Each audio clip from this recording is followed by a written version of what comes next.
how do you deal with one of the most common resistances to break down larger pieces of work into smaller chunks that suit a sprint duration? Do you allow teams to start without this key principle, or do you not stop until you convince them by highlighting the purposes and advantages?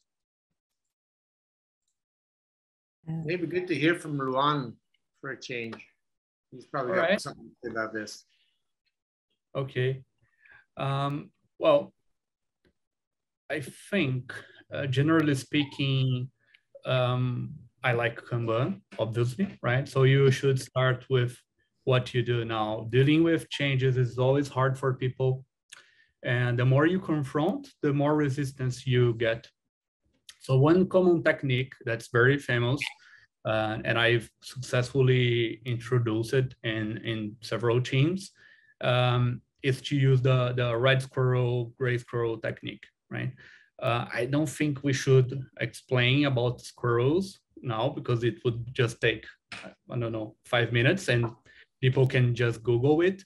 But basically is a technique where you introduce a stronger method and you just let the weak method die by itself, right? So, and the example, the stronger method could be a probabilistic forecasting method.